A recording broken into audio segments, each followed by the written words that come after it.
जय जय रघुवीर समर्थ गणेश शारदा शैव सद्गुरु सज्जन सखा आराध्य दैवतं तुल्यं सर्वमे रघुनंदन कृपा कटाक्षाचे किरणे मोह समुद्राचे आटणे घडे जय त्या श्री कृष्णे वंदू तया ते श्रीराम जयांचे करिता स्मरण होय सकल विद्यांचे अधिकरण ते वंदूया श्री चरण श्री गुरूंचे ओम सहनावतु सहनौ भुनक्तु सह वीर्यं करवावहि तेजस्विनावधीतमस्तु मा विद्विषावहि ओम शांति शांति शांति। आनंद योगी परमपूज्य डॉक्टर काका, श्रद्धेय मंदाताई या उभयतांना मनपूर्वक वंदन करते। यमदेव आणि नचिकेता या दोघांनाही मनपूर्वक वंदन करते आणि कठोपनिषद ऐकण्यासाठी उपस्थित असणाऱ्या सर्व श्रोत्यांना व नंतरही ऐकणाऱ्या सर्व श्रोत्यांना मनपूर्वक अभिवादन करते। प्रथम अध्याय द्वितीय वल्ली असं कठोपनिषदातला आपला विषय चाललेला आहे। 20वा श्लोक आज आपल्या समोर आहे। मागे आपण ऐकलं की नचिकेताने प्रश्न विचारलेला आहे यमदेवाला, धर्म अधर्माच्या पलीकडे असणारा, त्यानंतर मृत्यूनंतर नेमकं त्याचं काय होतं हे त्याला सगळं जाणून घ्यायचं आहे आणि तो आत्मा मरतो का मरत नाही असा एक प्रश्न या ठिकाणी त्यांनी विचारलेला आहे। वास्तविक पाहता आत्मा नावाचं तत्व अज अजर आणि अमर आहे असं आपण सातत्याने ऐकतो आहोत। मग मरणपंथी जाणारा काय आहे तर देह जो आहे तो मरणपंथी जाणारा आहे आणि आत्मा जो आहे तो मात्र अखंड असणारा, आत्मा जो एके देही तोची लक्ष कोटीचेही देही भासे परी विदेही सच्चिदानंद असं त्याचं वर्णन जे आहे ते आपण मागच्या वेळेला ऐकलेलं आहे। समर्थांची एक आरती आहे त्यामध्ये सुद्धा की नाना देहामध्ये एकच तत्व विराजमान आहे, नाना देही एक देव असं त्यांनी त्या ठिकाणी म्हटलेलं आहे। तर अनेक शरीरे जरी तुम्हाला आम्हाला दिसत असली भासत असली तरी सुद्धा आत्मा नावाचं तत्व जे सद्घन चिद्घन आनंदघन आहे ते मात्र एकच असून एकमेव अद्वितीय असून सर्वांच्या अंतर्यामी तेच तत्व त्या ठिकाणी पूर्णपणे भरून राहिलेलं आहे। आता त्या आत्म्याचं वर्णन पुढच्या श्लोकात आपल्या समोर आहे की हा आत्मा कसा आहे तर अणुहून सूक्ष्म आणि विशालाहून विशाल आहे असं त्याचं वर्णन केलेलं आहे। पूर्वीच्या काळी पहा घरांना झरोके असायचे आणि सकाळचे किरण त्या झरोक्यातून ज्या वेळेला आत येताना आपल्याला दिसायचे तेव्हा बारीक बारीक अगदी धुलीकण जे आहे ते त्यामध्ये समाविष्ट असलेले आपण पाहत होतो। त्याच्याही पेक्षा अजून कितीतरी सूक्ष्म असं ते आत्म्याचं वर्णन या ठिकाणी आपल्या समोर आहे की आपण ज्याची म्हणून अगदी लहानात लहान अशी कल्पना करू त्याच्यापेक्षाही अजून सूक्ष्म असणारं असं ते तत्व आहे। आणि मोठं म्हणून जर विचार करायला गेलो तर ज्याची आपल्याला मोठ्यात मोठी कल्पना करता येईल तितकं मोठं ते आहे। म्हणजे काय आहे तुझं स्थूल म्हणू की सूक्ष्म रे, स्थूल सूक्ष्म ऐकू गोविंद रे असं त्याचं वर्णन जे आहे ते स्थूलही नाही सूक्ष्मही नाही। कारण स्थूलता आणि सूक्ष्मता या दोन्हीही गोष्टी ज्या आहेत त्या जिथे जिथे सावयवता आहे त्या ठिकाणी आहे आणि ब्रह्म जे आहे ते मात्र निर्गुण निराकार निरवयव आहे असं आपण सातत्याने त्याविषयी ऐकत आहोत।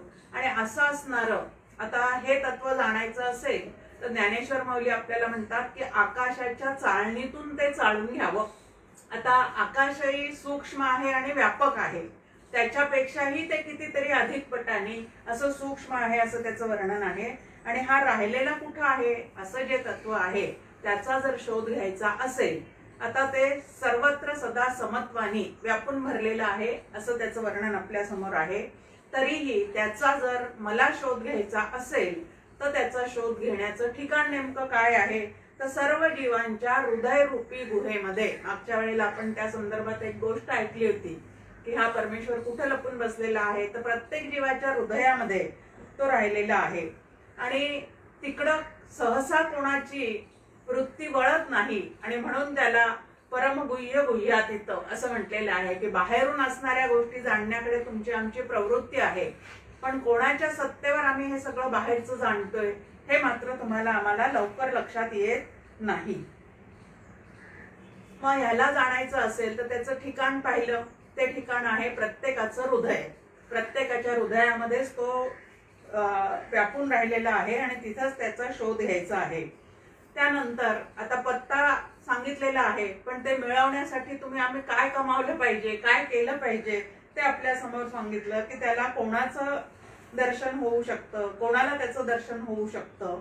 तर जो निष्काम पद्धतीने स्वतःचं जीवन व्यतीत करतो, ईश्वराची उपासना किंवा ईश्वरा प्रत्यर्थ कर्म करत असताना सुद्धा जो निष्काम भावनेने ते सगळं करत राहतो, त्याला त्या ठिकाणी स्वतःच्या चित्ताचीच एक प्रसन्नता प्राप्त होऊन जाते इंद्रियांच्या प्रसादाने. म्हणजे ज्यांनी शमदमाचा अभ्यास करून बहिर्मुख झालेल्या आपल्या इंद्रियांना पूर्णपणे आटोक्यात आणलेलं आहे आणि आपण इंद्रियांचा स्वामी होऊन राहिलेला आहे, असं इंद्रियांना ज्यांनी जिंकलेलं आहे तोच फक्त त्याला जाणू शकतो.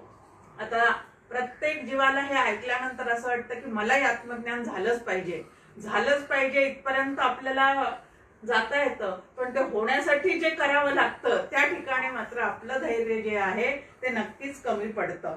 आता त्याला जाणून नेमकं काय होणार आहे, खूप जणांना हा प्रश्न पडतो की आत्मज्ञान सगळे संत म्हणतात, पण हे जाणून नेमकं प्राप्त काय होणार आहे. कारण इतर विद्या शिकल्यानंतर त्या विद्येच्या माध्यमातून पैसा, सुखसोयीचे साधनं हे सगळे तुम्हाला आम्हाला विकत घेताना दिसतात आणि अनेक जण त्या विद्येच्या साह्याने ते करतात. पण आत्मज्ञान करून घेऊन नेमकं काय होणार आहे, तर या ठिकाणी म्हटलंय की त्याचा महिमा जो जाणतो आणि ते तत्वाला तेच मी आहे ह्या पद्धतीने जो जाणतो, त्याच्या चित्तातला हर्ष आणि शोक जो आहे तो पूर्णपणे निवृत्त होतो. आता म्हणजे सुखाने उचंबळून येणं पण नाही आणि दुःखाने उन्मळून पडणं सुद्धा नाही, असं जे जीवन असेल ते खरोखरी चांगलं असेल का असा प्रश्न तुम्हाला आम्हाला पडतो. कारण आतापर्यंतचं सगळं जीवन जे तुमचं आमचं गेलेलं आहे किंवा अजूनही जात आहे ते काय आहे, तर सारखं खालीवर या पद्धतीने ते सगळं चाललेलं आहे. मग असं आळणी जीवन खरोखरीच तुम्हाला आम्हाला आवडणार आहे का? पण हे आळणी जीवन नसून अखंड आनंद, अखंड सुखरूपतेची दशा आपल्या चित्ताला प्राप्त होणे असं हे त्याचं स्वरूप आहे. मग हा आत्मा कसा आहे, तर इथं डॉक्टर काका त्या संदर्भात ओवी आपल्या समोर ठेवतात. आत्मा सूक्ष्म अणुहून सर्वांतर राहे व्यापून, तो सर्वाहून महान सर्वरूप. तो नाही अशी जागाच नाही. त्याचं वर्णन करताना श्रुती माऊली आपल्याला म्हणते की मुंगीपासून तर ब्रह्मदेवापर्यंत. आता यामध्ये काही अजून दुसरं जग विश्व काही राहिलेलं आहे का, तर अगदी लहानात लहान असणाऱ्या चिलटापासून तर ब्रह्मदेवादी सर्व देवतांपर्यंत असं ते व्यापून राहिलेलं तत्व आहे. हे संपूर्ण नामरूपात्मक जग जे आहे ते फक्त त्याच्या एका अंशावर स्थित आहे अशी मांडणी सुद्धा आपल्या समोर या ठिकाणी आहे. मग आता असं जे तत्व आहे ते जर जाणायचं असेल तर त्याला जागा सांगितलेली आहे. इथं काकाई आपल्याला म्हणतात, बुद्धिरूप गुहा जाण तेथेची तयाची खूण, तया ते जाणती सुजान कामरहित. की बुद्धिरूपी गुहेमध्ये त्या तत्वाचा शोध घेता येतो. आता बुद्धीने घेता येतो असं नाही, पण बुद्धिरूपी गुहेमध्ये मात्र त्याचा शोध घेता येतो. आता ही बुद्धिरूप गुहा पर्यंत तुम्हाला आम्हाला पोहोचायचं असेल तर परत सातत्याने एकच गोष्ट आपल्या समोर येते जी आपल्याला परवडण्यासारखी नाही, आणि ती म्हणजे कामरहित होऊन जीवन जगा. विषय सुखांपासून परावृत्त होऊन जो स्वतःच्या इंद्रियांना जिंकतो तो त्या बुद्धिरूप गुहेला ओलांडू शकतो. आता हा आत्मा कसा आहे, तर इथं छान वर्णन केलेलं आहे की जो त्या आत्मतत्वाला जाणतो त्याला नंतर अन्वयाचा दृष्टिकोन प्राप्त होतो आणि तो सर्वत्र सदा समत्वानी फक्त त्याचाच अनुभव घेतो. आत्मा पाहती नेत्र, आत्मा ऐकती श्रोत्र, मना आत्माचे मित्र, बुद्धी आत्मा.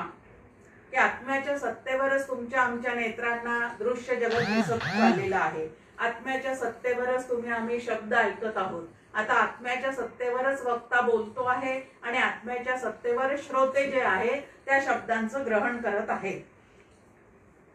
आता असा जो आत्मा आहे त्या आत्म्याशी आम्हाला एकरूप व्हायचं असेल आणि त्याला जाणून घ्यायचं असेल तर आपलं मन आणि बुद्धी यांना आपण मित्र करून घेतलं पाहिजे. आपल्यासमोर भगवद्गीतेमध्ये सुद्धा श्लोक आहे की माणूसच स्वतःचा मित्रही आहे आणि शत्रू पण आहे. ज्यांनी स्वतःच्या मनबुद्धीला शास्त्रशुद्ध पद्धतीने संस्कार करून सुसंस्कारित करून जी गुरु कृपान्वित झालेली आहे, मनानेच केलेला अभ्यास आणि श्री गुरूंच्या सान्निध्यात केलेला अभ्यास याच्यामध्ये पुष्कळ फरक असतो. तर असं ज्यांनी स्वतःच्या बुद्धीवर पूर्णपणे गुरूंनी केलेले संस्कार पूर्णपणे धारण करून ठेवलेले आहेत तो स्वतःचा स्वतः मित्र होतो. आपली बुद्धी दोन प्रकारे काम करणारी असते. एक वासनानुसारी काम करणे आणि एक शास्त्रानुसारी निर्णय घेणे. बुद्धीचं काम आहे निर्णय घेणे. मग ती वासनानुसारी निर्णय घेत असेल तर स्वतःची स्वतः काय झालेली आहे तर शत्रू झालेली आहे. आणि शास्त्रानुसारी आणि हे शास्त्रानुसारी निर्णय घेताना मनावीट मानू नको बोलण्याचा असं त्या ठिकाणी समर्थ म्हणतात की संतांच्या सांगण्याचा त्यानंतर श्री गुरूंच्या शिकवणीचा वीट मानून त्या ठिकाणी अजिबात चालणार नाही. तर असं स्वतःच्या मनाला आणि बुद्धीला पूर्णपणे मित्र करून घेतल्यानंतर मग आपल्याला त्या आत्मदर्शनापर्यंत नक्कीच पोहोचता येतं. डोळे आत्माच पाहतात. आता डोळे आत्मा पाहतात का आत्म्याच्या सत्तेवर डोळ्याला दृश्य जगत दिसतं.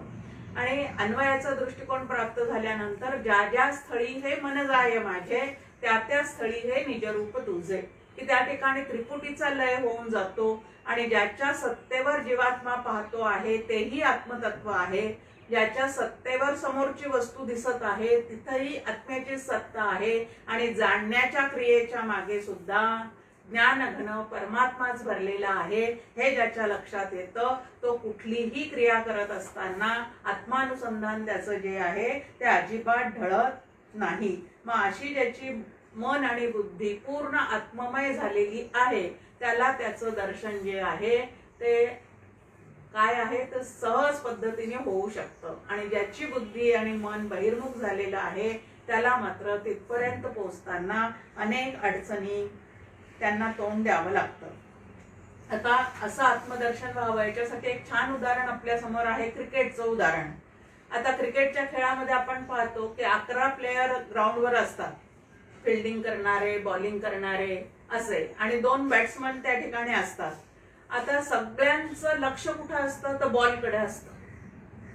बॉलर जो आहे त्याला असं वाटतं की असा बॉल टाकेल की पहिल्याच बॉलमध्ये त्याची दांडी उडाली पाहिजे. बॅट्समन जो आहे त्याला वाटतं असा बॉल टोलवेल की तिथे सिक्सरच गेली पाहिजे. बाकीचे सगळे प्लेयर्स म्हणतात की असं अडवून दाखवेल की त्याच्या समोरच्याचे रनच झाले नाही पाहिजे. एकूण सगळ्यांचं लक्ष जे आहे ते कुणीकडे असतं तर बॉलकडे असतं. तसं आमच्या 11च्या 11 इंद्रियांचं लक्ष ज्या वेळेला फक्त आत्मकेंद्रित होऊन राहील. आता आत्मकेंद्रित शब्द इथं वेगळ्या अर्थाने नाही तर इकडं आपण आत्मकेंद्रित म्हणजे दुसऱ्याला तो काहीच जुमानत नाही अशा पद्धतीने म्हणतो. पण इकडं सगळं लक्ष ज्याचं आत्मतत्वाकडे राहील त्याला तो आत्मा जो आहे तो आत्मा म्हणजे नेमकं काय हे नक्की लक्षात येऊ शकतं.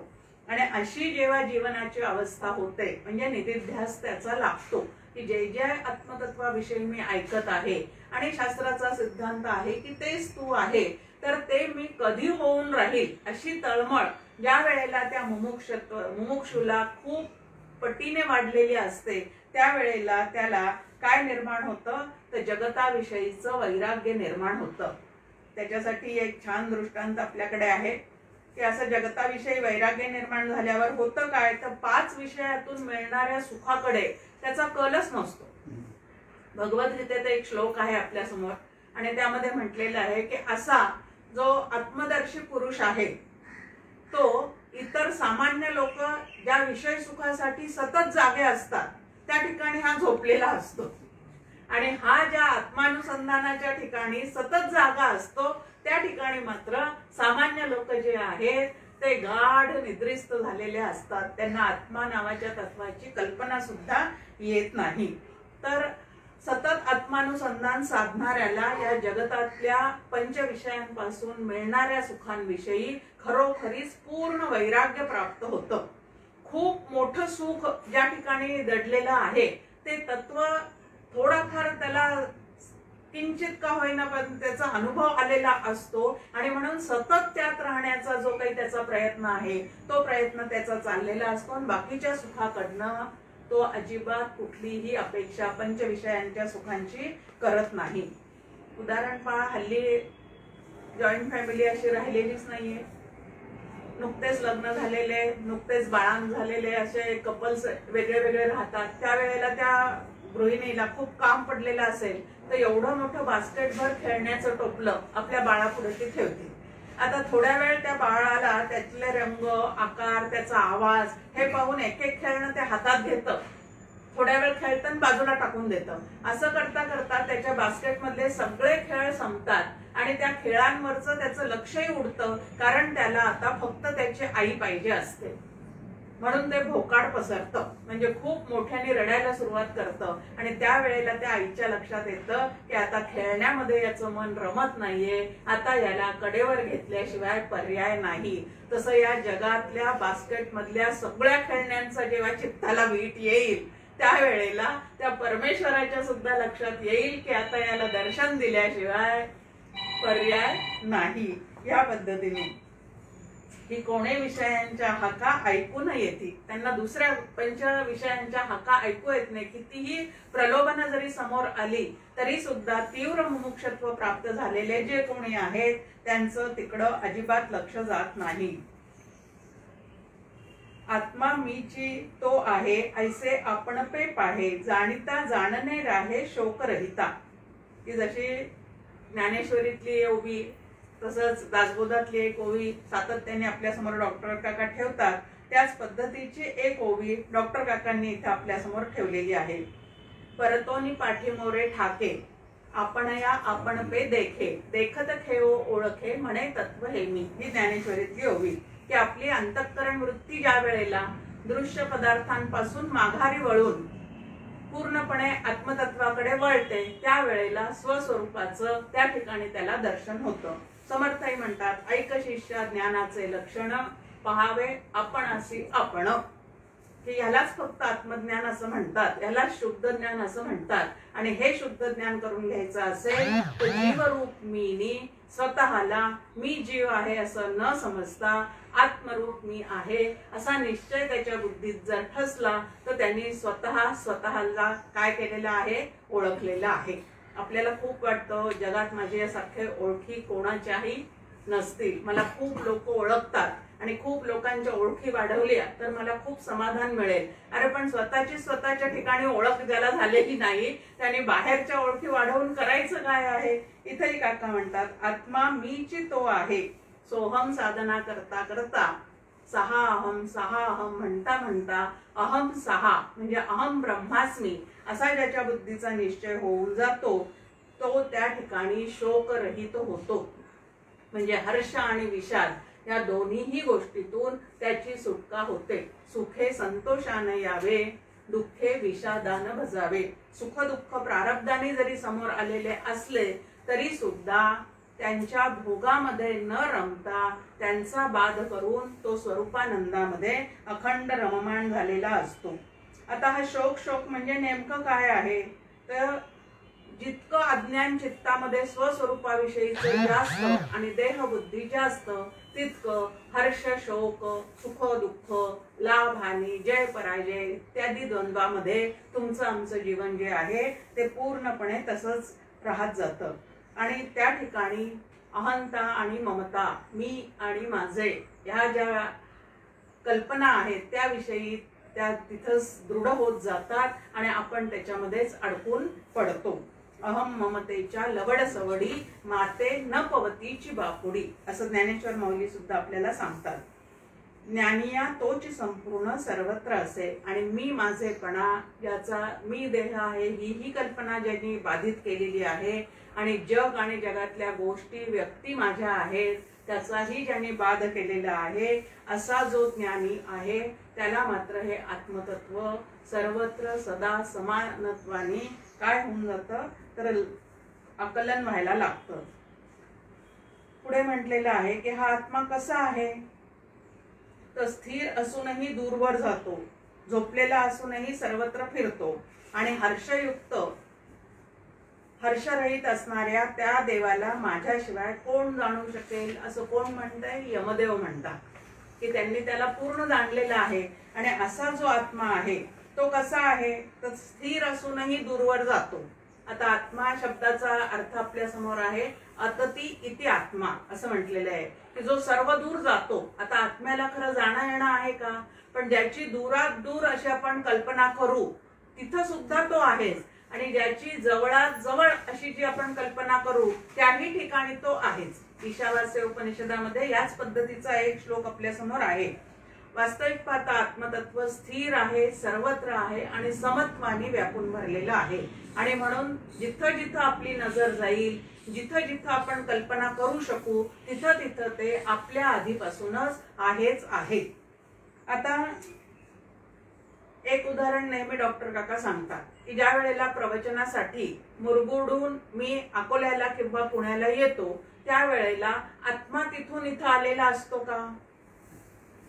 आत्मा तिथून इथं आलेला असतो का? देह इकडून तिकडे गेलेला दिसतो पण आत्मा मात्र तिथून इथपर्यंत अखंड असणारं असं तत्व आहे. तसंच उपाधी हलताना दिसते पण आत्मा नावाचं तत्व जे आहे ते अत्यंत स्थिर आहे आणि दूराहून दूर सुद्धा म्हणजे सर्वत्र ते व्यापून भरलेलं आहे. म्हणजे तो एका ठिकाणी असून सर्वत्र भरलेला आहे. छान त्याचं वर्णन आपल्या समोर दासबोधामध्ये केलेलं आहे. आत्मा शरीरी राहतो, इंद्रिय ग्राम चेष्टवितो. ते तुमच्या आमच्या शरीरात राहतो, आपल्या देहांच्या हालचाली होतात, देह इथून तिकडे जातो, प्रवासाला जातो, चंद्रावर जातो, मंगळावर जातो. पण कोण जातो त्या ठिकाणी तर आत्मा इथून तिथपर्यंत व्यापूनच आहे. मध्ये जातं ती उपाधी जी आहे तिची हालचाल मात्र त्या ठिकाणी आपल्याला दिसते आणि म्हणून उपाधी फिरते. उपाधी सोबत आत्मा फिरत नाही. पण आत्म्याच्या सत्तेवर देहादी उपाधी ज्या आहेत त्या मात्र इकडून तिकडे हालचाल चाललेल्या दिसू शकतात. आणि असं आत्मतत्व स्थिर बुद्धीच्या साधकालाच फक्त जाणवू शकतं. आणि असा जो आत्मा आहे तो इथे यमदेव म्हणतात की मी पूर्णपणे जाणलेला आहे. संचिते मिळे उपाधी, प्रारब्धे सुख दुःखादी, आत्मा तयाचे बंधी, सुखी दुःखी. की जीवात्मा जो आहे तो सुखी किंवा दुःखी होतो पण मूळचं जे आत्मतत्व आहे जे निर्मळ आहे, निश्चळ आहे ते मात्र सुख दुःख याचा त्याला अजिबात संबंध नाही. प्रश्न आहे नचिकेताचा, धर्म अधर्माहून वेगळं. आत्मा नावाचं तत्व जे आहे ते धर्म अधर्माहून वेगळं आहे. कारण धर्म म्हणजे पुण्यदायक कर्म करणे, अधर्म म्हणजे पापमूलक कर्म करणे. आणि कर्माचा आणि आत्म्याचा तर अजिबात संबंध नाही. ते पाप पुण्यातीत आहे तसं धर्म अधर्मातीत आहे. धार्मिक लोक असू देत किंवा अधार्मिक लोक असू देत, सगळ्यांचे कर्म त्याच्याच सत्तेवर चाललेले असतात पण त्याला या दोन्हीचाही लेप जो आहे तो मात्र अजिबात लागत नाही. आता ही देहादी उपाधी जी तुम्हाला आम्हाला प्राप्त झालेली आहे ती कशामुळे प्राप्त झालेली आहे तर संचितातल्या ज्या कर्मांचा आता काय झालेला आहे, फळ भोगण्यासाठीचा पूर्णपणे तो तयार झालेला आहे. त्या जीवात्म्याला प्रारब्धाने त्याचा हा देह जो आहे तो मिळालेला आहे.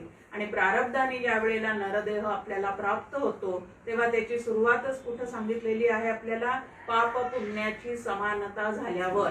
मग आता पापाचं फळ दुःख आणि पुण्याचं फळ सुख म्हणजे या दोन्ही गोष्टी जीवात्म्याच्या वाट्याला येणारच येणार. पण आत्मरूप मी जो आहे तो मात्र ह्याच्यापासून पूर्णपणे असंग आहे, अलिप्त आहे. आणि म्हणून त्याच्याशी जर एकरूप व्हायचा असेल तर असंग शस्त्रेन दृढेन चित्वा, की आयुष्यात सुखाचे प्रसंग समोर येतील, आयुष्यात दुःखाचे प्रसंग समोर येतील, पण ते कोणाच्या आयुष्यात आहे?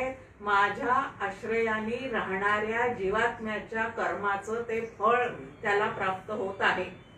त्याला ते सुखाने भोगू दे, पण मी मात्र त्याच्यासोबत स्वतःला फरफटत नेणार नाही. कारण आत्मरूप मी जो आहे तो सुख दुःखातीत आहे. जेव्हा सुख आणि दुःख होतात तेव्हा हे सगळं आठवलं पाहिजे. सुरुवात आहे की होऊन गेल्यावर आठवतं, पण हरकत नाही. एकाएकी एकदम हे होईल असंही नाही. पूर्वी एखादी घटना घडल्यानंतर आम्ही महिनाभर दुःख करत असू किंवा महिनाभर सुखामध्ये हुरळून जात असू, पण आता ह्या गोष्टींच्या सततच्या संस्कारामुळे ते 15 दिवसावर येईल, 15 दिवसाचं 8 दिवसावर येईल, 8 दिवसाचं 1 तासावर येईल, आणि 1 तासाचं कधीतरी एका क्षणात येऊन तिथल्या तिथं झटकून टाकता येईल. डॉक्टर काका म्हणतात असे प्रसंग आले की अंगावर डास किंवा झुरळ बसल्यावर आपण जसं झटकून टाकतो तसे झटकून मोकळं व्हायचं आणि दोन्हीचाही बात करून आपल्या आनंदाला यत्किंचितही धक्का लागू द्यायचा नाही. कोणी म्हणे तो सुखी, कोणी म्हणे दुःखी, बहुता तयांची नोळखी अज्ञानवशे. हे अज्ञानामुळे स्वस्वरूपाचं ज्ञान जे आहे ते सामान्यांपर्यंत कधीच काय होत नाही, तो पोचत नाही. आणि मग आपल्याला लक्षात येईल जितका सुखी दुःखी मी जास्ती होतो तितका अज्ञानाचा पगडा माझ्यावर जास्ती आहे. आता ह्या तत्वज्ञानाचा आपल्याला आपल्या जीवनामध्ये उपयोग करून घ्यायचा असेल तर ह्या गोष्टी ज्या आहेत त्या लक्षात घ्यायच्या. आत्मा कुटस्थ अचळ, मन संयोगे चंचळ, मन जाये ते स्थळ तयाचे वाटे. की वास्तविक पाहता आत्मा नावाचं तत्व म्हणजे कुटस्थ चैतन्य जे आहे ते अत्यंत स्थिर असून मन मात्र कल्पनेनी इकडं तिकडं धावत असतं आणि मनासोबत आपणही धावतो असं जीवात्म्याला वाटत असतं. पण जीवात्मा मूळचा कोण आहे? तर जीवात्मा मूळचा आत्मरूप आहे. जीवो ब्रह्मैव नापराहा हा सिद्धांत आहे. त्यामुळे मनाच्या चंचलतेमुळे आपण चंचल आहोत असं वाटत राहतं आणि मन धावेल तिकडं जीवात्मा धावत राहतो. पण त्याने मनाला सुद्धा काय करायचं आहे? तुला हुरळून जायचं असेल तर हुरळून जा, तुला होरपळायचं असेल तर तू होरपळ, पण मला तुझ्यासोबत यायचं नाही असं जर प्रत्येक जीवात्म्याने ठरवलेलं असेल तर या सुखदुःखाच्या कटकटीतून त्याला स्वतःला बाजूला होता येतं. मनुजा जो जो भाव रूप वर्ण स्वभाव नानात्वे न लगे ठाव अज्ञानियासी. की माणसाच्या ठिकाणी असणारे जे काय वात्सल्यादी भाव आहेत ते सगळे या मनामुळे त्याच्यात निर्माण झालेले असतात. पण या रूप वर्ण स्वभाव या सगळ्यांपेक्षाही अलिप्त असणारं असं ते आत्मा नावाचं तत्व आहे. शेवटी मन ही सुद्धा काय आहे? उपाधीच आहे. शरीर म्हटलं की 4 देह आणि 4ही देह जे आहेत ते उपाधीच आहेत असं लक्षात ठेवायचं आहे. इंद्रिय शमदमे शांती तोची निद्रा परमार्थी पाठी येतसे जागृती ज्ञान सूर्ये. की शमदमाच्या अभ्यासाने म्हणजे इंद्रियांना आवर कशा कशापासून? तर परमार्थाला जे विरोध करतात अशा विषयांपासून मनाला आणि इंद्रियांना आवर घालण्याचं ज्याच्या ठिकाणी सामर्थ्य आहे त्याची इंद्रिये हळूहळू हळू कशी होत जातात? तर शांत होत जातात. म्हणजे ज्यांनी मनाला वळण लावलेलं आहे तो इंद्रियांना परत त्या तिकडं पाठवत नाही. आणि तेव्हा पारमार्थिक निद्रा लागून त्यातच ज्ञान सूर्य उगवला असता आत्मज्ञान रूप जागृती येते. की ज्या वेळेला इंद्रिय असे शांत होतील. आता म्हणून तर ध्यानाची पद्धत आपल्याला सांगितलेली आहे. ध्यानामध्ये काय? डोळे मिटून घ्या. 3 अवयव आपले सतत बहिर्मुख असतात. एक डोळे, दुसरे कान आणि तिसरी वाणी. आणि म्हणून यांचा बंदोबस्त जो आहे तो नाम साधनेमध्ये आणि ध्यान साधनेमध्ये तुम्हाला आम्हाला करायला सांगितलेला असतो. तर नचिकेता असं त्या आत्मतत्वाला जाणायचं असेल तर 2 गोष्टी बुद्धीजवळ पाहिजे. एक तर सूक्ष्माचा वेध घेण्याची तिला सवय लावली पाहिजे आणि म्हणून शास्त्राचा अभ्यास त्याचं एक मूळ आहे. आपल्याला शास्त्र पंडित व्हायचं नाही, पण हा अभ्यास करता करता त्याला सूक्ष्मतेची सवय लागते. आणि दुसरं म्हणजे अगदी बुद्धी जी आहे ती शुद्ध आणि स्वच्छ. प्रत्येक जीवाची मूळची बुद्धी जी आहे ती सत्वगुणाची असल्यामुळे अग्नितत्वाची असल्यामुळे शुद्ध आणि स्वच्छच आहे. पण रजतमाचा मळ जर त्याच्यावर चढत गेला, त्याने जर काजळी धरली तर मात्र या शुद्ध बुद्धीला सुद्धा काजळी धरते आणि स्वस्वरूपाची तिथं जाण येत नाही. फक्त आत्मज्ञानानेच सकल कारणासह दुःख निवृत्ती होऊ शकते. दुसरे बाकीचे सगळे उपाय जे आहेत ते वरवरचे आहेत. म्हणजे आता शरीराला दुखलं तर औषध गोळ्या घ्याव्या लागतात, पेन किलर घ्याव्या लागतात, हे सगळं बरोबर आहे. व्यवहारात ते करावंही आपल्याला लागतं. पण त्याच्यामुळे आपलं दुःख पूर्ण संपतं का? पण या दुखण्याचा माझा खरोखरीच काही संबंध नाही हे जर लक्षात आलं तर मात्र तिथं आपण पूर्णपणे आनंदरूप होऊ शकतो. मग आता हा आत्मा कसा आहे तर जो शरीरात आहे पण शरीर रहित नाही. आता बोलणं कसं आहे पहा श्रुती माऊलीचं, अनित्यात आहे पण नित्य रूपाने आहे. म्हणजे परस्पर विरोधी विधानं, आणि सुरुवातीला हे विधान परस्पर विरोधी आहेत असं वाटतं, पण जसं आपण त्याचं चिंतन करत जातो तेव्हा श्रुती माऊलीचं सांगणं जे आहे ते 100% बरोबर आहे असा निश्चय आपल्या बुद्धीचा होऊ शकतो. असा महान व सर्वव्यापी आत्मा जाणून बुद्धिमान पुरुष शोक करीत नाही. आता संपूर्ण भगवद्गीतेचं तत्वज्ञान कशासाठी आहे तर शोक निवृत्तीसाठी आणि मोह निवृत्तीसाठी आहे. आणि ते ऐकल्यावर जसं अर्जुनाने नष्टो मोहा स्मृतिर्लब्ध्वा असं त्याला श्रीकृष्णाला सांगितलेलं आहे, तसं आमच्याही श्रीगुरूंना आम्ही कधीतरी सांगितलं पाहिजे की नाही, तीच खरी गुरु दक्षिणा आहे. बाकी तर आपण जे काय पाकिट देतो, शाली देतो, श्रीफळ देतो ते सगळं वेगळं, तेही दिलंच पाहिजे. पण खरी गुरु दक्षिणा कुठली आहे तर ते जसं भावातीतम त्रिगुणरहितम आहे तसं आपण सुद्धा होणं हीच खरी गुरुदक्षिणा आहे. देव मानव आणि पशु, देव मानवादी देही आत्मा असे विदेही तो सच्चिदानंद राही गुप्त रूपे. की फक्त आपल्याच मनुष्य देहामध्ये तो असा आहे असं नाही, तर आपण ज्याला देव देवता म्हणतो, पशु जे आहेत, मानव जे आहेत आणि देवदेवता आहे, या सगळ्यांच्या ठिकाणी ते सच्चिदानंद घन तत्व जे आहे ते पूर्णपणे व्यापून राहिलेलं आहे. पण व्यापून असून सुद्धा ते अलिप्त आहे.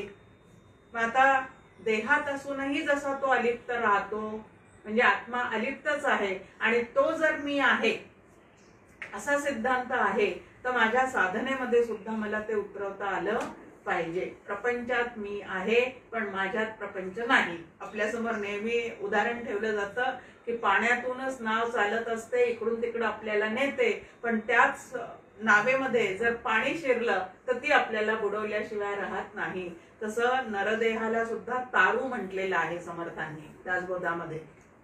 तारू म्हणजे तारून नेणार, तिकडून तिकडं घेऊन जाणार, पण त्याच्यात जर प्रपंचाचं पाणी खूप शिरलं तर डॉक्टर काका म्हणतात बुडणाऱ्या नावेमध्ये विवेकी माणूस कधीही बसत नाही. तसं आपण विवेकी जर असू तर या बुडणाऱ्या नावेमध्ये, म्हणजे देहाचा उपयोग करून घ्यायचा आहे, त्याला व्यवस्थित सांभाळायचं आहे, परंतु त्याच्या आतमध्ये असणारं जे आत्मतत्व आहे ते तुम्हाला आम्हाला या ठिकाणी जाणायचं आहे. जड आणि वनस्पती उघड विनाशी दिसती तयाही माझी वस्ती आत्म्याची असे. की वनस्पतीच्या ठिकाणी अगदी सूक्ष्म जाणीव असते. लाजाळूच्या झाडाचं उदाहरण देऊन आपल्याला नेहमी सांगितलं जातं की त्याच्याजवळ बोट गेले की ते पानं आपोआप काय होऊन जातात, मागे सरकल्यासारखे होतात. म्हणजे त्यांच्या ठिकाणी सुद्धा थोडीशी होईना पण जाणीव आहे. जडाच्या ठिकाणी तर जाणीवेची अभिव्यक्ती होण्यासाठी असणारा अंतःकरणच नाहीये. पण असं जरी असलं, अभिव्यक्तीचं त्या ठिकाणी सामुग्री उपलब्ध नाही, पण म्हणून तिथं सच्चिदानंद घन परमात्मा नाही असं मात्र नाही. शास्त्राचं आपल्या समोर सांगणं आहे की जड रूपामध्ये सत्नी ते अभिव्यक्त झालेलं आहे. चेतन असणाऱ्या सर्व जीवांमध्ये ते सत आणि चित रूपाने पूर्णपणे अभिव्यक्त झालेलं आहे. आणि जीवनमुक्ताच्या ठिकाणी, संतांच्या ठिकाणी, ऋषीमुनींच्या ठिकाणी मात्र सच्चित आनंद अशा तिन्ही रूपाने ते काय झालेलं आहे तर पूर्णपणे व्यक्त झालेलं आहे. आणि म्हणून संतांच्या चरणाजवळ क्षणभर जरी आपण बसलं तरी आपल्याला काय मिळतो तर आनंद मिळतो. कारण आनंद तिथं पूर्णपणे काय झालेला आहे तर प्रगट झालेला आहे. आत्मा सचेतन असे जडी चेतना न दिसे ऐसेनी जे लागे पिसे ते ज्ञाने जाई. की आत्मा चैतन्यमय असूनही जडात मात्र चैतन्य दिसून येत नाही. पण जड भिंतीला चालवण्याचं सामर्थ्य सुद्धा, म्हणजे तिथलं चैतन्य अभिव्यक्त करून दाखवण्याची जी काय कमाल अशी एक काय म्हणून त्याला चमत्कार, पण चमत्काराच्या मागे आपण जास्त लागायचं नाही असंही काका सांगतात. पण असा चमत्कार सुद्धा संत आपल्या समोर करून देतात की जडाला सुद्धा काय करतात ते चालवून दाखवतात. म्हणजे त्या ठिकाणी ते नक्की आहे एवढं फक्त आपण लक्षात या ठिकाणी घेऊ शकतो त्या चमत्कारावरून की जडामध्ये सुद्धा ते आहे. आत्मतत्व जे पिंडी तेच ब्रह्म ब्रह्मांडी, विमल जे निरुपाधी तेही तेचे.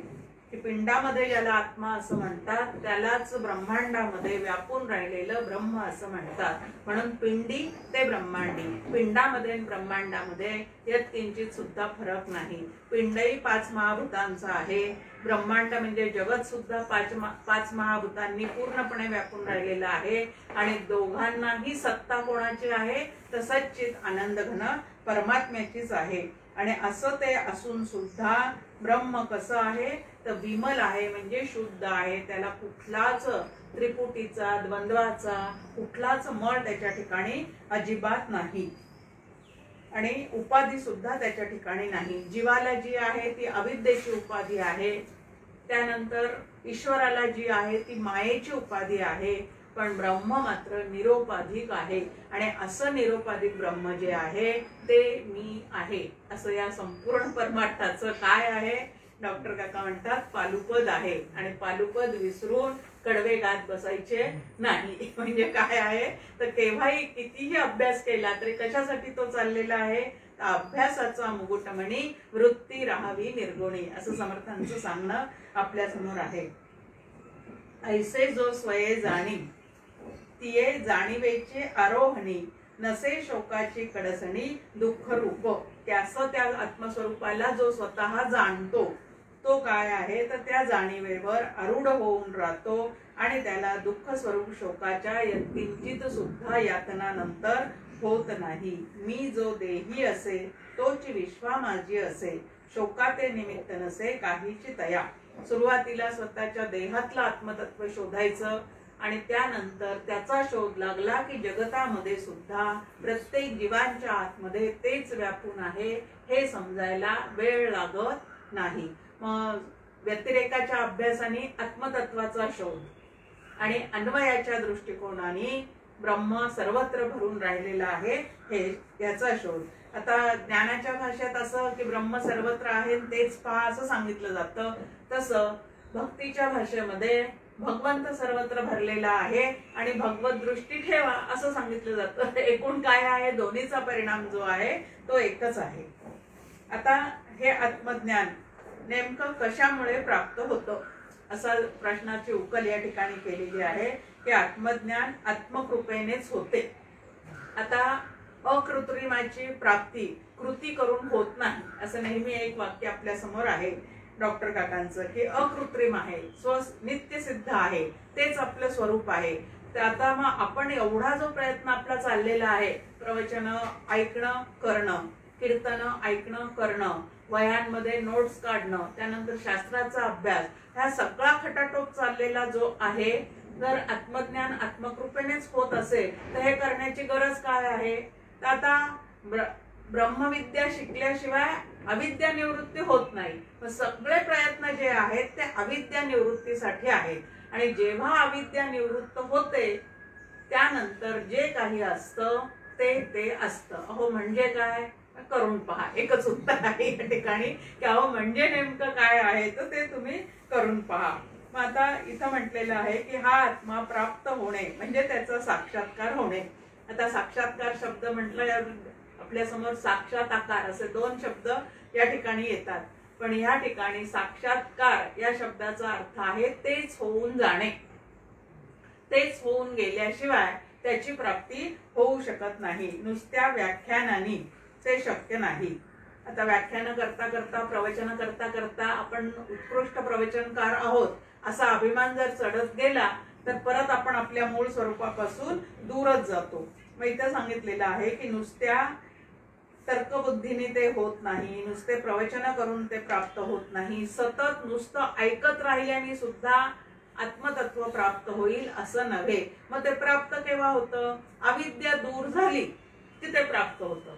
म्हणून श्रवणाच्या माध्यमातून प्रवचनाच्या माध्यमातून दृढीकरण कशाचं आहे, ब्रह्मविद्येचं. ती ब्रह्मविद्या जितकी काही आपण आचरणात उतरवू तितका आपल्याला त्याचा लाभ होणार आहे.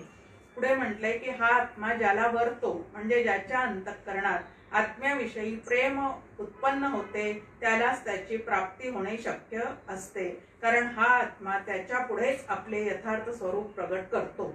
आता अंतःकरणात आत्म्याविषयी प्रेम उत्पन्न होते ऐकलं आणि आजपासून आमचं आत्म्यावरचं प्रेम सुरू झालं असं होतं का? आपल्या समोर अभंगच आहे, बहुत सुकृताची जोडी तेव्हा विठ्ठला आवडी.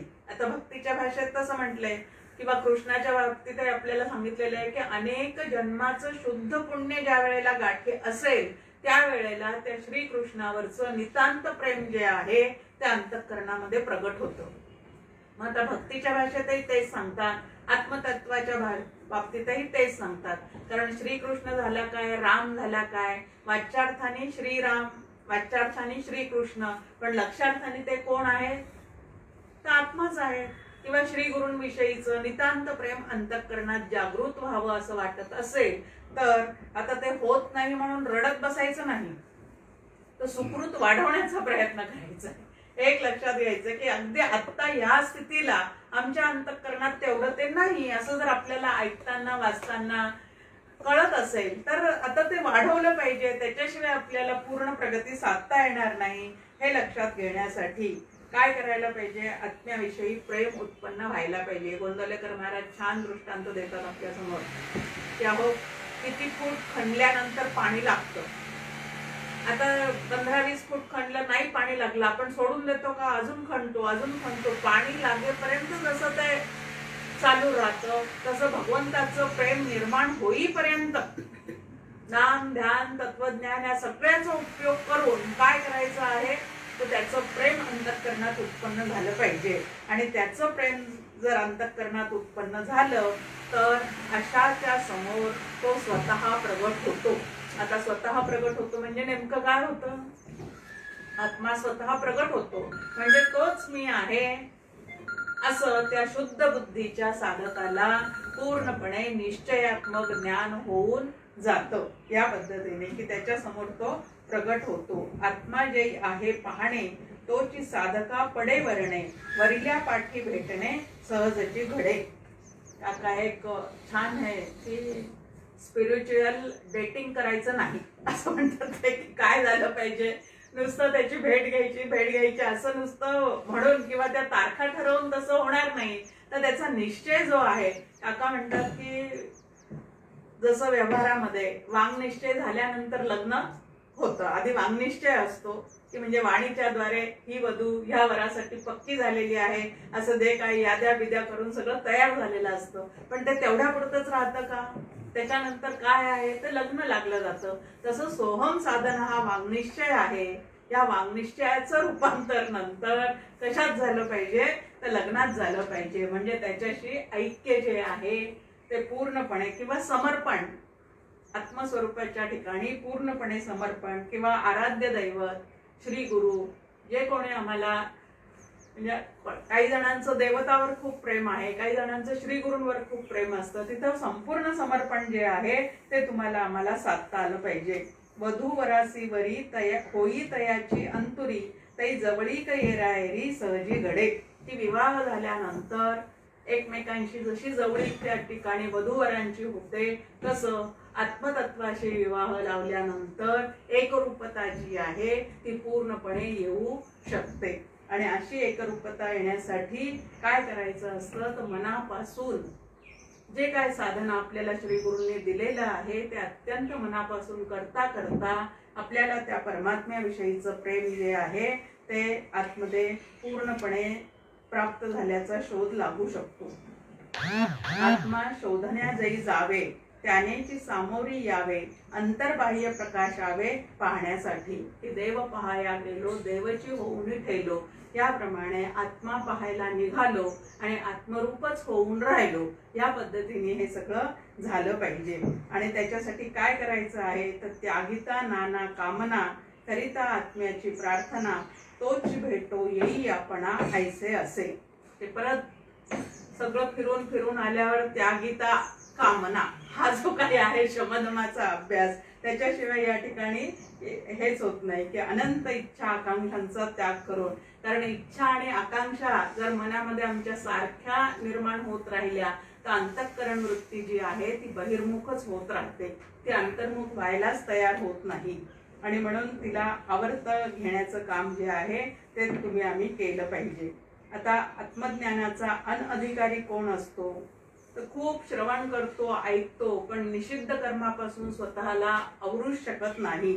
ज्याने पाप कर्म टाकलेले नाही, म्हणजे आपली अंतःकरण वृत्ती तो या निषिद्ध कर्मापासून आवरूच शकत नाही. ज्याची इंद्रिये शांत झालेली नाहीत, म्हणजे विषय सुखासाठी सतत तळमळ. मंदाताईंचं एक छान काव्य आहे, त्यामध्ये त्या म्हणतात की चंचल मानस व्याकुळ बुद्धी काम तांडवी कशी समाधी. मन कसं आहे, चंचल आहे, म्हणजे माकडासारखं आहे. बुद्धी कशी आहे, व्याकुळ आहे, हे पाहिजे ते पाहिजे, ह्याच्यात सुख आहे त्याच्यात सुख आहे, असं सारखं तिला बहिर्मुख झालेली आहे. आणि काम जे आहे ते आपल्याला नाचवतोच आहे. काम म्हणजेच इच्छा सतत आतमध्ये निर्माण होणाऱ्या, आणि त्या इच्छांमुळे माणूस कसा होऊन जातो, सारखं नाचतच राहतो ती पूर्ण करण्यासाठी इच्छा. पण त्याच्या लक्षातच येत नाही की आपल्यासाठी ह्या इच्छा आहेत, अंतःकरण आहे का अंतःकरणासाठी आपण आहोत, नेमकं स्वामी कोण आहे त्याचा. तर जीवात्मा स्वामी आहे. अंतःकरणाचं साधन घेऊन त्याला काय करायचं आहे, जीवन जगायचं आहे. पण अंतःकरणातल्या इच्छाच त्या जीवात्म्याला एवढ्या नाचवतात की त्याच्या ते लक्षात सुद्धा येत नाही की काय चाललेलं आहे. आणि म्हणून त्यागिता नाना कामना सांगितलेले आहे की इंद्रियांची शांती, वास्तू शांती करतो आपण, अजून नवग्रहाची शांती करतो, पण इंद्रियांची शांती, आणि इंद्रियांची शांती भोगामुळे कधीही होत नाही. उदाहरण आपल्या समोर दिलेलं असतं त्याच्यासाठी की एखादा वणवा पेटलेला आहे, तो जर आपल्याला शांत करायचा असेल तर एक एक काडी अजून टाकत गेलो तर तो वणवा पेटेल का शांत होईल. मग त्याच्या विरुद्ध असणारं गुणधर्म असणारं पाणी जर त्याच्यावर टाकलं तरच तो वणवा शांत होऊ शकतो.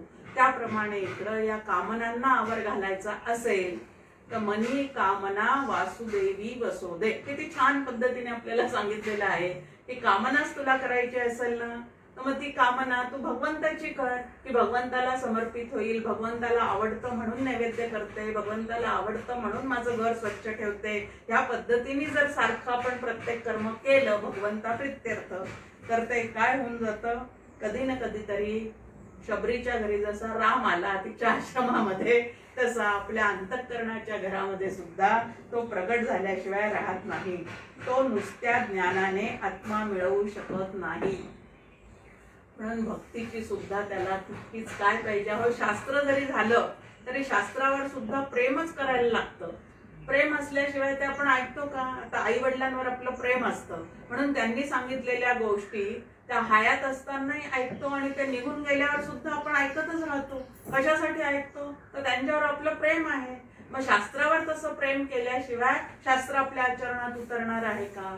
भगवंतावर प्रेम केल्याशिवाय आपली प्रत्येक कृती तशी होणार आहे का. आणि म्हणून प्रेमाचा धागा तुटता उपयोगाचा नाही, पण प्रेम आणि आसक्ती यामधला फरक जो आहे तो मात्र नक्की आपण लक्षात घेतला पाहिजे. आसक्तीमध्ये काय आहे, अपेक्षा आहे.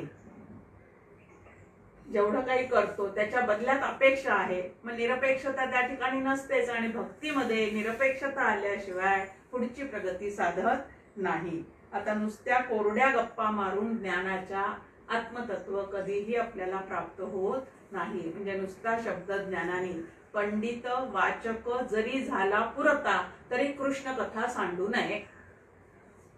कारण ज्ञानी लोकांना कशाचा अभिमान होतो, आम्ही ज्ञानमार्गी, मग आम्ही कशाला पूजा बिजा करायची. मग समर्थ आपल्याला म्हणतात की निर्गुण गेले संदेहाने आणि सगुण गेले शब्द ज्ञाने. शब्द ज्ञानामुळे सगुणाची भक्ती सुटली आणि निर्गुणाविषयीचा निश्चयच पक्का होत नाही, तिथं संदेह आहे. मग माणसाचं समाधान कसं काय होणार आहे. म्हणून ह्या गोष्टी टाकून पुढे गेलं पाहिजे.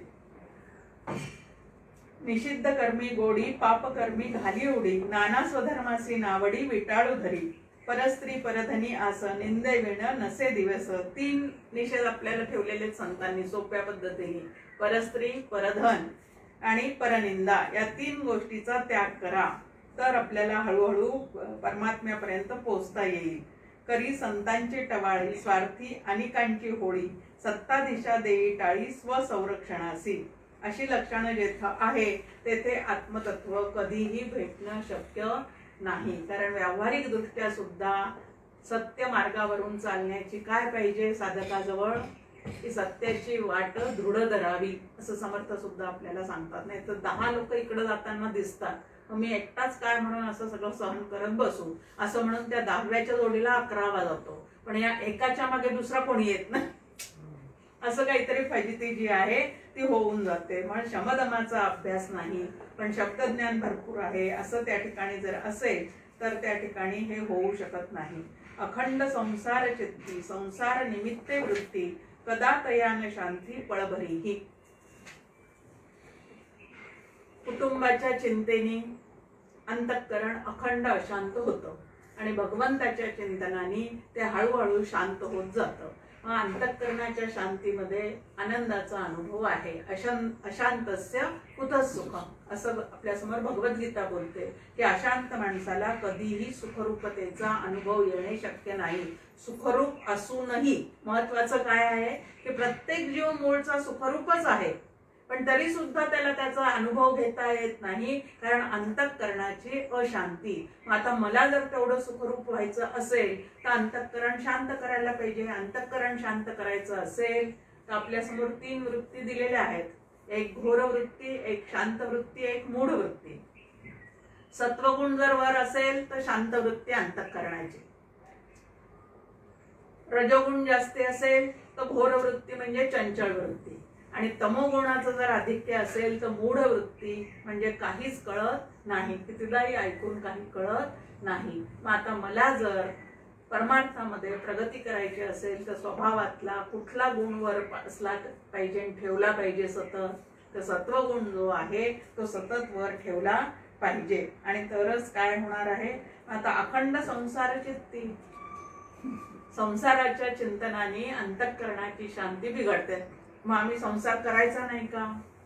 करायचा आहे, पण मुळीचं नासका हे लक्षात ठेवून समर्थ आपल्याला म्हणतात संसार मुळीचं नासका, विवेके करावा नेटका, नेटका करिता फिका होत जातो. की त्याचं स्वरूप एकदा ओळखलं की मग मात्र काय होत नाही, तिथं अंतःकरण जे आहे ते जास्ती आपलं गुंतत नाही. एक छान आपल्या समोर इथं काकांनी दिलंय, मनाधिकांचा धिंगाणा, अहंकार अधिष्ठान राणा, ही चांडाळ चौकडी जाणा जीवा छळी. स्थूल देहापेक्षा सूक्ष्म देह जो आहे म्हणजे मन, बुद्धी, चित्त आणि अहंकार यांना चांडाळ चौकडी म्हटले. जर ते सतत प्रपंचाचा नाद घेऊन राहत असतील तर, पण त्यांनीच जर काय केलेलं आहे, कृष्ण कृष्ण मना लागलिया छंद, ह्या पद्धतीने त्या मनोवृत्तीला जर आम्ही आवरणारा असू तर तेच आमचे मित्र सुद्धा होऊ शकतात. आणि मग प्रार्थना कोणाला केलेली आहे महत्वाचं आहे. नाही तर साधनेचा सुद्धा अहंकार चढतो. आम्ही आमच्या मनाला आवरून ठेवतो, आम्ही आमच्या बुद्धीला काय करून ठेवलेलं आहे, सत्वगुणाची करून ठेवलेली आहे ह्या पद्धतीचं. पण संतांनी असं कुठेही केलेलं नाही. आपलं मन अतिशय चपळ आहे, ते आवरता येत नाही असं लक्षात आल्यावर समर्थांनी प्रार्थना काय केलेली आहे, अचपळ मन माझे नावरे आवरिता, तुझं विण क्षीण होतो.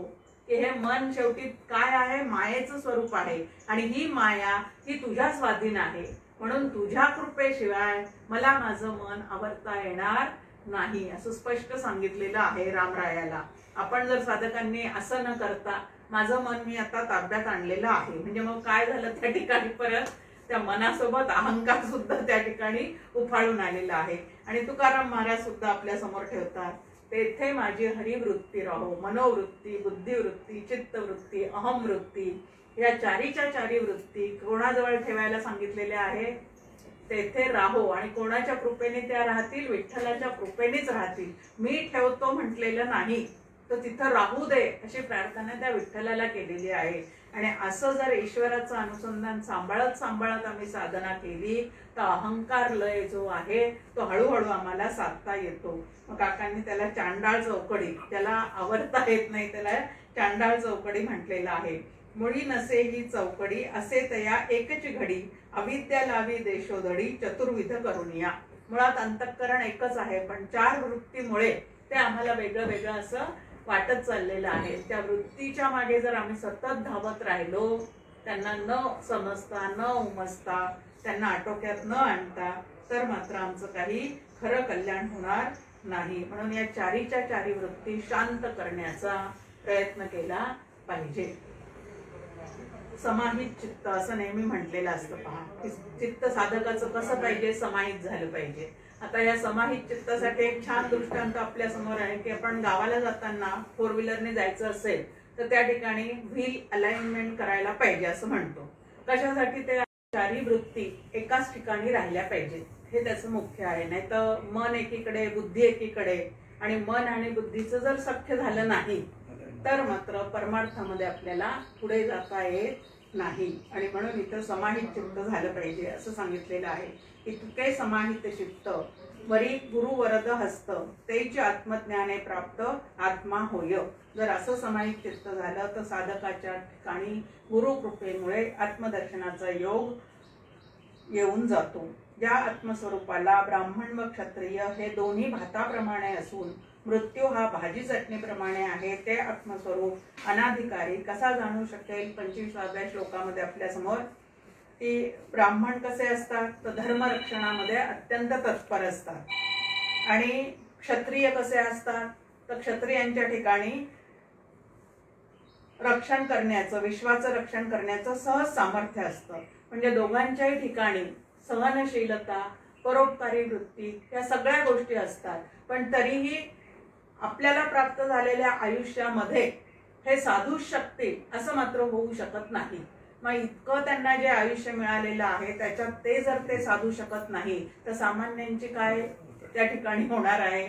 मग आता ह्या गोष्टी तर महत्वाच्या आहे. आणि इथं महत्वाचं की तुम्ही ब्राह्मण असा, क्षत्रिय असा, नाही तर काही असा, पण तो मृत्यू जो आहे, मृत्यून म्हणे राजा, मृत्यून म्हणे रंक, समर्थांचा एक पूर्ण समासच आपल्या समोर आहे. मग असं जे मरण आहे ते प्रत्येक जीवाच्या मागे लागलेला असताना मरणापूर्वी त्यांनी आत्मज्ञानाचा विचार, आत्मसंपन्न होऊन राहण्याचा विचार का न करावा? तो केला तरच त्याचं खरं कल्याण आहे. आणि तो जर नाही केला तर मात्र काय आहे? पुनरपि जननम पुनरपि मरणम. आणि म्हणून जो अनधिकारी आहे तो इंद्रिये आणि मनाला आवर घालू शकत नाही, म्हणून तो काय होत नाही तर आत्मज्ञान संपन्न होत नाही. याच्या सगळ्याच्यावरून निष्कर्ष काय आहे की शमदमाच्या अभ्यासाला खूप प्राधान्य दिल्याशिवाय आपल्याला पुढे प्रगती साधता येणार नाही. भलेही शब्द खूप माहिती असतील, व्याख्या खूप माहिती झालेल्या असतील, पण प्रत्यक्षात जर त्याचा अभ्यास माझ्या ठिकाणी नसेल तर मात्र आत्मज्ञान आमच्यापासून तेच असून सुद्धा कितीतरी दूरच दूर. जय जय रघुवीर समर्थ.